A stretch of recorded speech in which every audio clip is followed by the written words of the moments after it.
All right, so what we're going to be taking a look at, it's called the Toulmin model. I feel that this is pretty self-explanatory, but it's one of those things that like you still have to go over just to make sure we're all on the same page with it. And I think if you look at it as creating an argument and not just simply getting into an argument when you yell at each other, the stuff that we're going to go over isn't going to be all that complicated. Basically, with the Toulmin model, and you'll see a model of it coming up here in a moment, there's three things that you just have to keep an eye on, be aware of. That's going to be your data or evidence, which you can stuff on more here in a moment. Data, evidence, warrant, which is the one that folks kind of have to think about a little bit more, and then your claim. The Toulmin model, it's made by a guy named Stephen Toulmin. When you die, you become famous for stuff you create. So I don't want to say how many years it'll take for me. I'll go 50. Remember my tree from last year? My compare and contrast tree will be in every single writing composition book in high schools across the country after I'm deceased.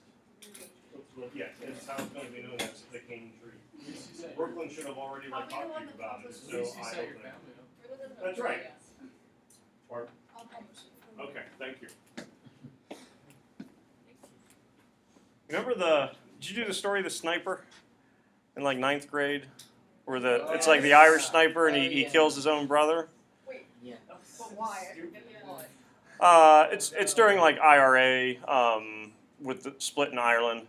And he doesn't know that it's his brother that he ends up killing. Yeah, Megan, I like published some materials for that short story once. Those royalty checks stopped after like 2 years, but it was good while it lasted.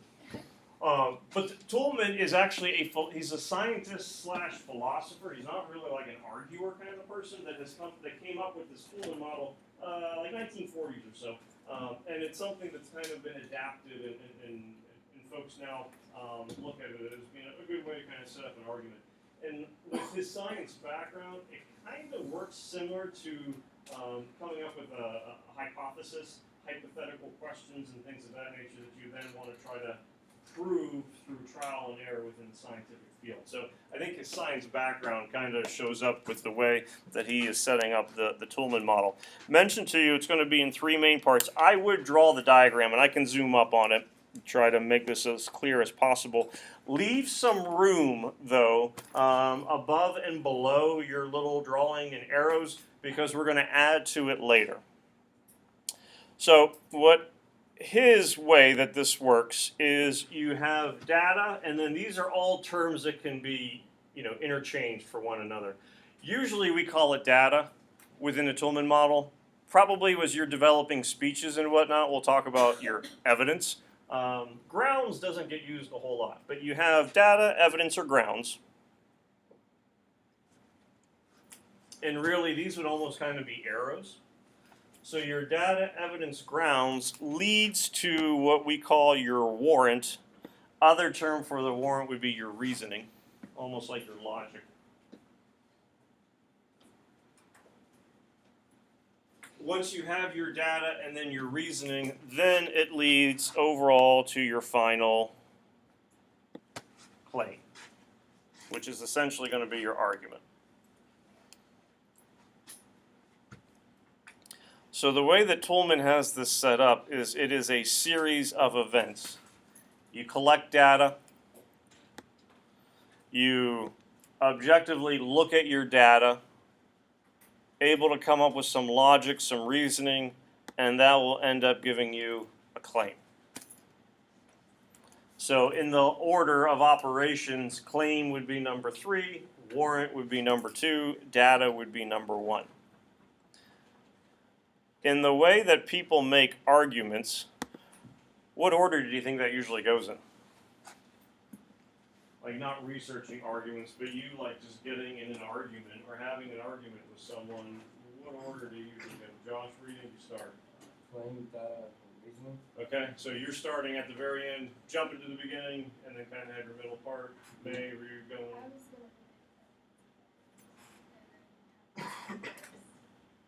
Have which one first? I'm sorry. Reasoning. No, I have claim first and then reasoning. Okay, so basically just taking it and completely flipping it. So the two of you are a little bit different, but both of you start with claim, which I would say is probably, if you start to get in an argument with someone, is where they start. Hey, this is what we should do, and then the follow-up question kind of ends up being why. At that point, either you dance around the issue and you don't really answer why, or then you kind of start coming up with some evidence, with some arguments. But if you were to think about, okay, here is an issue. I want, two of you to discuss gun control.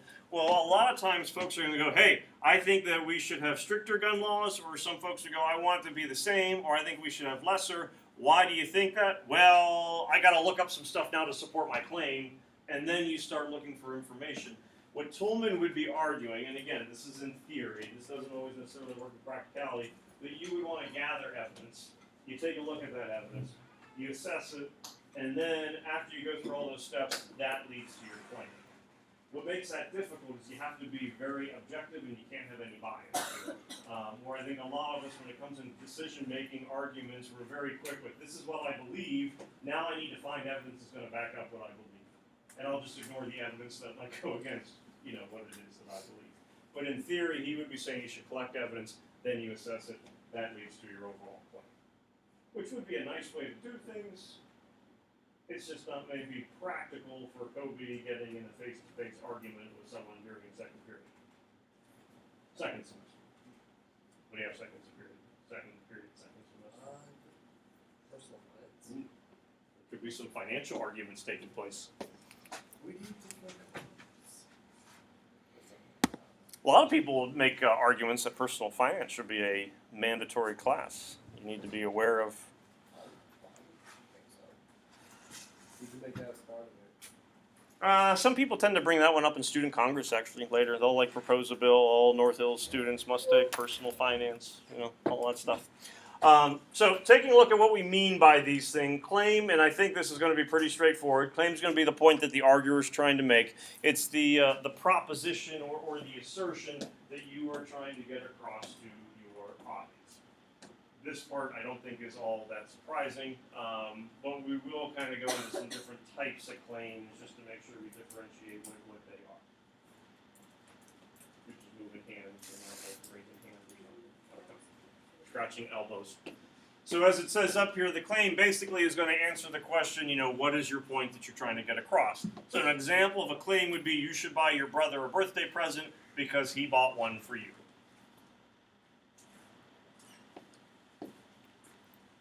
You could also have claims you should get your brother a birthday card because he's your brother, even though he didn't get one for you.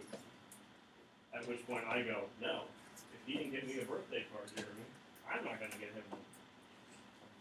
Very specific. Yeah. Do you want to talk about it? Mike, you okay? Yeah. You didn't get a birthday card either?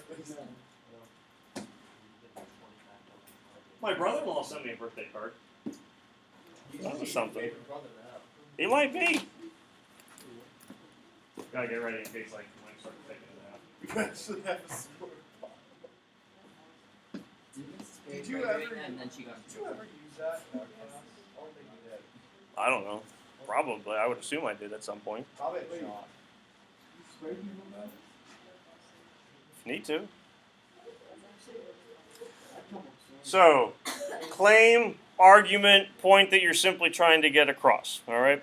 And we'll show some various examples of claims and all that kind of stuff. Claims, and I'll zoom in on these, claims break down into three basic types. You have a fact-based, one that's judgment value, or one that's policy, and we'll kind of explain differences among these. If you have a fact-based claim, it's, why are you doing that? There we go.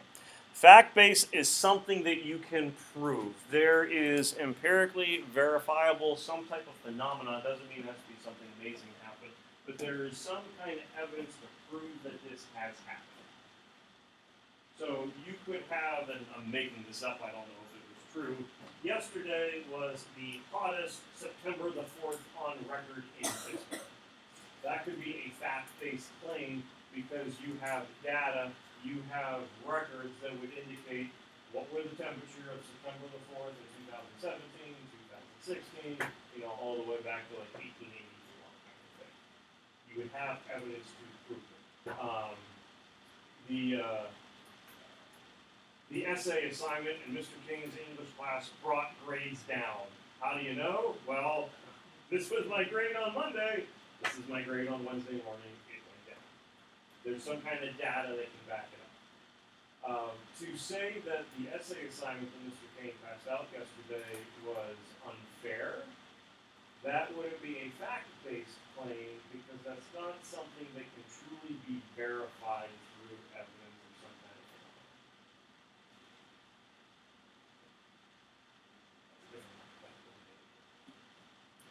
But fact-based, something that can be proven. But no. I would say that's not very fighting.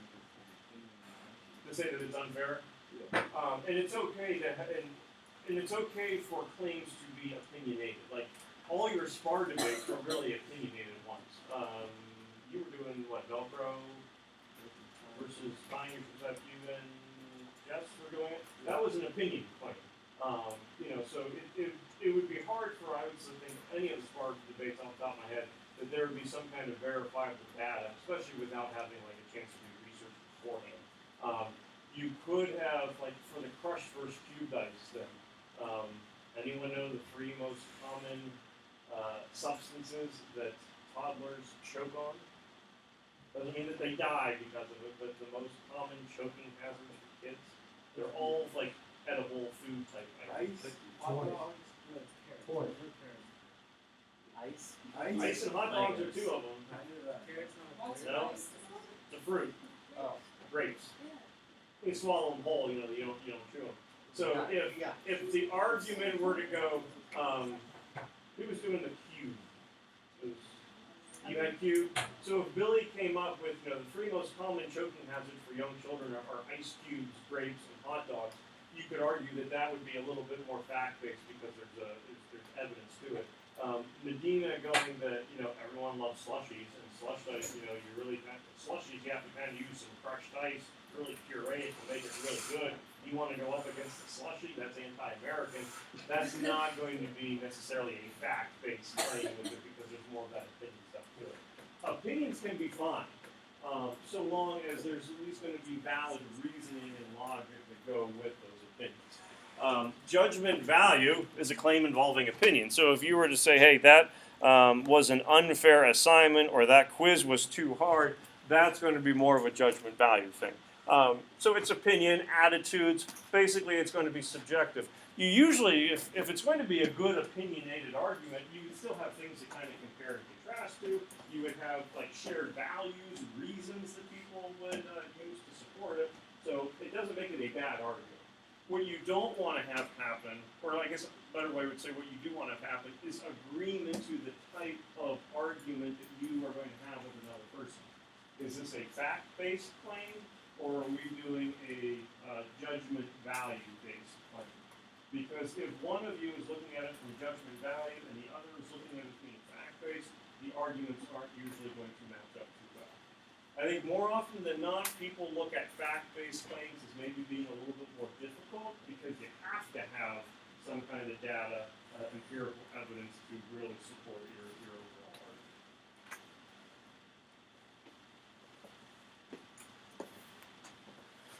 A value judgment claim would be all schools in Western Pennsylvania should have early dismissals when the heat index is like 104 degrees or higher. A fact-based claim, and this would be a hard one to prove, but a fact-based claim would be something like students are softer today in 2018 than they were in 1985. And you're setting that up as a fact, but if you have it as a fact, you need to prove it. You can't just go, well, based on some stories that I've heard, or, back in my day, we would walk uphill both ways in 4 feet of snow kind of thing. You need to have something that's going to be a little bit more assertive to it.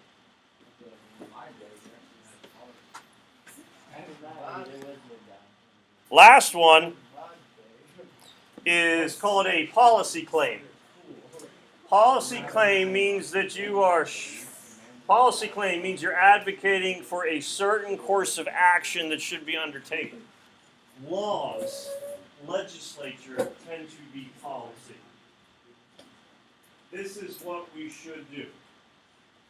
And you set up certain guidelines and stipulations for it. You know, beginning January 1st, 2019, all high school seniors must get at least a 1200 on their SAT to graduate. That would be a policy. Why do you look for it? That would be a policy because you're advocating a certain course of action that this should happen.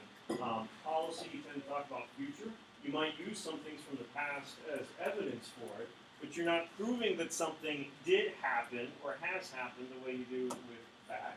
You're not arguing that this is the way something should be as you are with a policy or excuse me, with a judgment value, but with policy, you're basically outlining this is a new course of action that we are going to take. So a Senate, congressional, like passing of laws would all be considered policy that would be going through.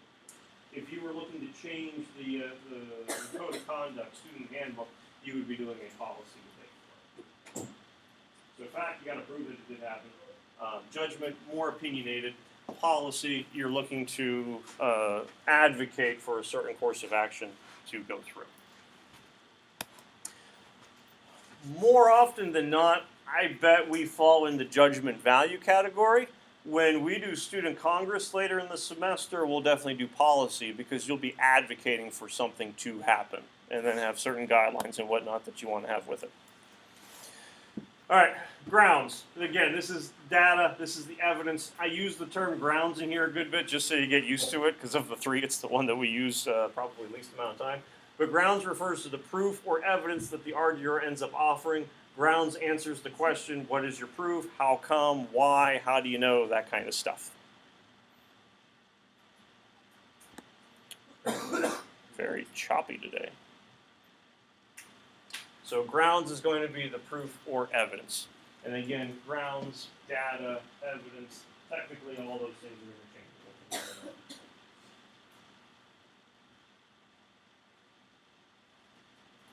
So if your argument was students in 2018 are softer than they were in 1988, what would your evidence be? You definitely graduated high school in I did not graduate high school in 1988. People ask me, you graduated high school in 1989. I did not graduate high school in Oh, what? 94. It's way earlier. It's way earlier. Probably like, Did I graduate high school? Yeah, I think it graduated. Goodness, do I look like I'm an old decrepit man? I mean, You don't look I know Mr. Timko's down the hall, but if I graduated in '84, I'd be like 51. That's like my dad. So I'm probably gonna get. Oh, one. You gotta start with an age. Definitely. You're You're definitely like 40. 38. Yeah, I was going to say 38. 38. 1990. You were 86, 87. I feel like we spent more time this year talking about now at this point my high school graduation and my handwriting than any other senior we're talking about. But the handwriting's important. That's like script. All right, here's the next one. 1990, How old are your kids? 1992. Adeline is 10, she'll turn 11. She's in 5th grade. She'll turn 11 in November. Sadie's 7, 2nd grade. She'll turn 8 in You graduated high school in 1990. No, 86, 87. 90 or 92? It's definitely early. My oldest brother, Yeah, early who did not send me a Christmas card, graduated high school in '87. My older brother, who also did not send me a Christmas or a birthday card, graduated in 1989. I, the baby of the family, clearly the best, got my high school diploma in 1998. Alright. What? Hey. You graduated college in like 03, 04. Wait. 03. 03. Well, Wait, I have to remember. yeah, I guess it was 03. So it's been 20 years. And wave. How do you know it's 40? Wait, I bet it's 60. All right, so Now, I don't want to make it sound like all of your data and evidence would have to check off these boxes, and I'm sure there are other types that are not on here, but common things that could come up as being grounds data evidence. It could be statistical evidence, and a lot of times statistics will get used in fact-based. It could be like quotations where like you are referencing historical figures. Could be reports, findings. Could be physical evidence. Physical evidence would be something that people would use when it comes to like global warming and things of that nature, rising temperatures and sea levels. Could be physical evidence or various forms of reasoning. Tyler, when you were talking about opinion and things like that, generally the reasoning gets used when it becomes a judgment or value claim because you don't necessarily have this stuff to completely back you as much. Now, you could still have some statistics. You still certainly could have quotations and things like that for you. But a lot of that hard evidence ends up being more like a fact-based, like trying to prove that something has occurred. Just like to know that I thought your 36 was 38. I just did the math wrong. Wait, you thought I was what? 36 was 38. Not 37. No. Can't be that odd Had to number. be an even Had to be an even number. So what have you determined? 38. Yeah. I just did the math wrong. I just said to That's not good. you don't want you to be offended. Yeah, just sign up. Time or something. John A. Brashear High School. Upper shear. Again, I know you said city school. people don't listen, Tyler. People don't listen. Hey, we had a paddy wagon that would like circle the grounds every couple hours. So some examples here. And I don't think you have to write these down, but just so you can kind of see how it works. It looks like rain, the barometer is falling. So your barometric pressure is going down. You have physical evidence that would support that you think it is going to rain. Your claim would be, it looks like it's going to rain. It probably will rain. What is your evidence for it? Well, physical evidence, barometric pressure is going down. As barometric pressure drops below 30, the chance of rain certainly heightens. The other Applebee's restaurants that I've been in had clean restrooms, so I'll bet this one has clean restrooms too. Your claim would be that you're pretty sure that this restaurant will have a clean bathroom. Your evidence is going to be really more experience, kind of like a testimonial than anything else. I've been at other ones, they've been pretty clean, so there's a good chance that this one will be pretty clean as well. So that would be like a logical reasoning when it comes to a value that you'd be looking at. Grounds can be based on, and this is kind of giving you categories that these things would fall into. So again, it could be physical evidence, facts, statistics, reports, that physical proof. Could be source credibility. So if you were to use like quotations or something, someone had said so and so, that's probably more of a source credibility that you're looking at. Authorities, experts, for advertisements, celebrity endorsers, we use source credibility a lot. It could be personal friends, someone who you trust, someone who other folks would look at as maybe not authority or expert, but other people would trust. Could be source credibility. And then the analysis and reasoning, where reasons can end up being offered as proof. So if we were going that, students are softer in 2018 than they were when I graduated high school in 1998, one of my reasons that I could throw out there would be, well, Pittsburgh Public School didn't have 2 hours waiting or dismissal. We just went to school no matter what. I think. Yeah, we didn't have place. They would cancel. We didn't have the place. bus, like the Catholic school? I did in like 8th and 9th grade. 38U.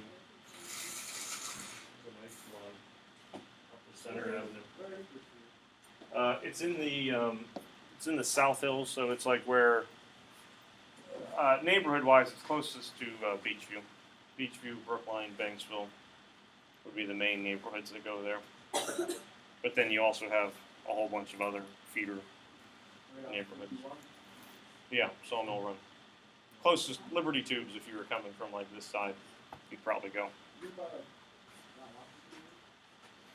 Mount Washington would go there, but it's not up on the. It's off of Crane Avenue. Ah, good times. That one I didn't have to take a pat bus for. It was like pretty close. All right, warrant. This is the thing that we sometimes don't do. And this is the stuff when it comes to creating an argument that you definitely need to do. Warrant is the, we'll focus on this word here, the inferential leap that connects the claim with the grounds. If you infer, if you're making an inference, what are you doing? Yeah, assumption could be maybe like an educated guess would kind of go along with it. The problem with a warrant in most arguments is that it is usually implicit or it's unstated. You don't have to explain it. And that works well when the person has the same viewpoint as you or at least kind of the same background. For us, within the confines of this class, and really most arguments that you make, you can't rely on it being unstated. You have to fully explain it. But if you are used to it being unstated, it can be very difficult then to sometimes convince people of an opposing argument. The warrant's usually implicit, or as we said, unstated, and it requires the listener to recognize the underlying reasoning that you would be using. So the warrant links the evidence to the claim. Again, if someone agrees with you, you don't have to really explain it. If someone disagrees with you, then it behooves you to really explain what your logic, what your reasoning would be. Mike, what's out of it today? Response would be, well, I'm tired. And that's all that would have to be said. What would be the reasoning, what would be the warrant that would link being tired with look out of it today?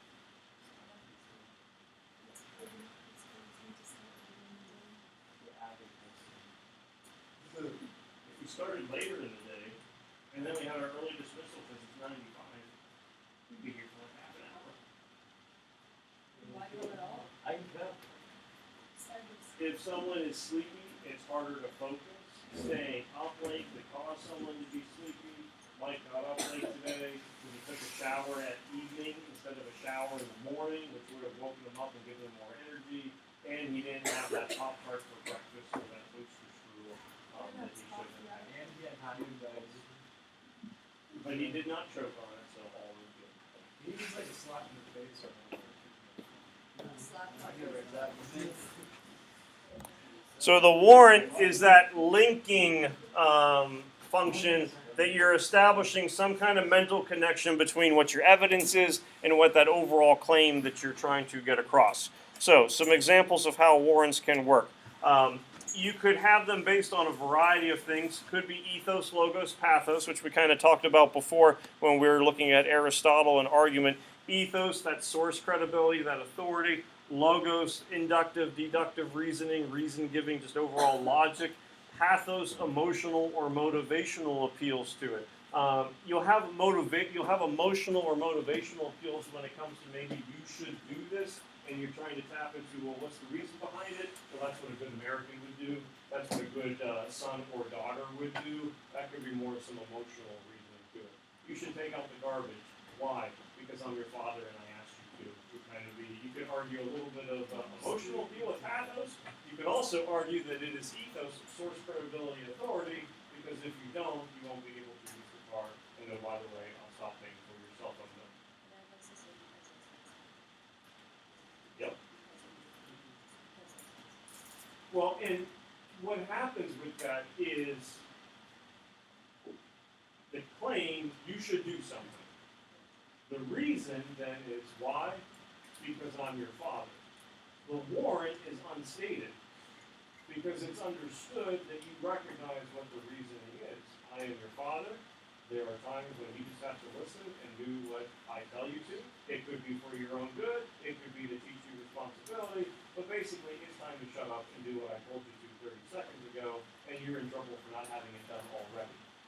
None of that stuff gets stated, but that's a warrant that is unstated, that is implicit. It's understood that you recognize how those things go together. If you were to analyze it a little bit more, That's where I would say that ethos comes in. That could be where that reason giving starts to come in, that logos, because if you don't, you're going to be grounded, and then you'll be unhappy that you're not able to go out on a Friday, Saturday, let alone a weekday. The car will be taken away, and you'll just be doing war chores. Here's the vacuum, have at it, kind of thing. So those things are implicit because we understand it. There's also that shared value that would be going on, and a shared value in this case could be family responsibilities. I need you to clean your room. Why? Because we want the house to look nice. It's a responsibility that you have as being a member of the family.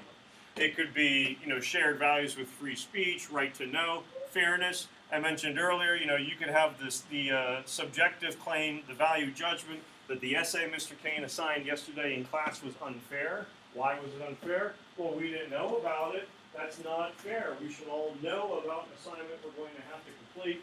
Shared values would be coming in at that point. And you can certainly, as it mentions down here, you can certainly have overlap with them. It's not that your warrants are necessarily going to be pathos only, ethos only. There can be a lot of overlap with them within those four categories.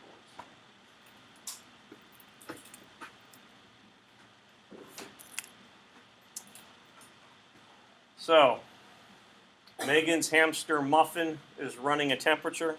How do we know that Muffin is running a temperature? The claim is, I bet she has an infection. What's the evidence? Well, she's running a temperature. The warrant is the sign, reasoning, physical evidence. A fever tends to be a reliable sign or indicator that some kind of infection is taking place. You don't have to state that kind of stuff, but it's understood that that's what it is.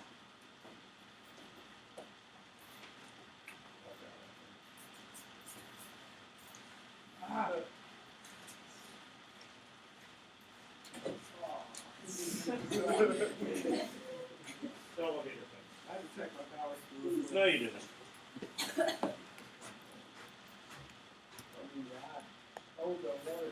Doesn't matter. That dog is probably friendly. This is going to let you know that that is your claim. Keyword with this one is probably. That also lets you know that you're looking at a judgment. It is a golden retriever. Your warrant is a generalization. Most or all golden retrievers tend to be friendly animals. Here is how your quiz, and we'll take a look at one or two of them today, and then we'll look at some more tomorrow. Here's how your quiz is going to basically look on Monday. I'm going to give you groups of statements. There'll be 3 statements. What you'll have to determine is, of the 3 statements, which one is the data, which one is the warrant, which one is the claim. I think it's easiest to start with the claim. Which one is the argument that is being made?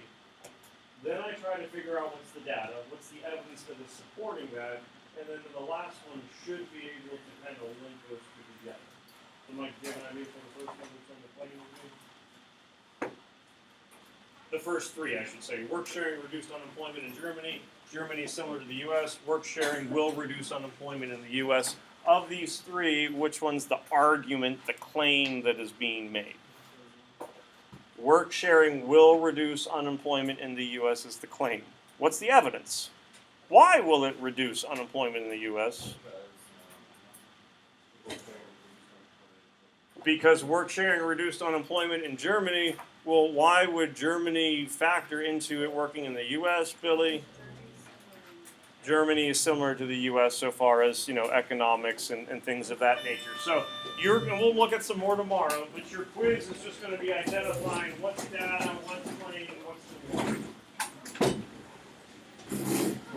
Tomorrow we'll look at the advanced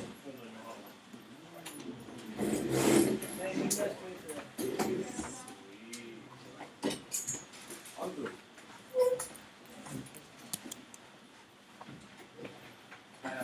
You're Friday, I'm getting my wisdom teeth.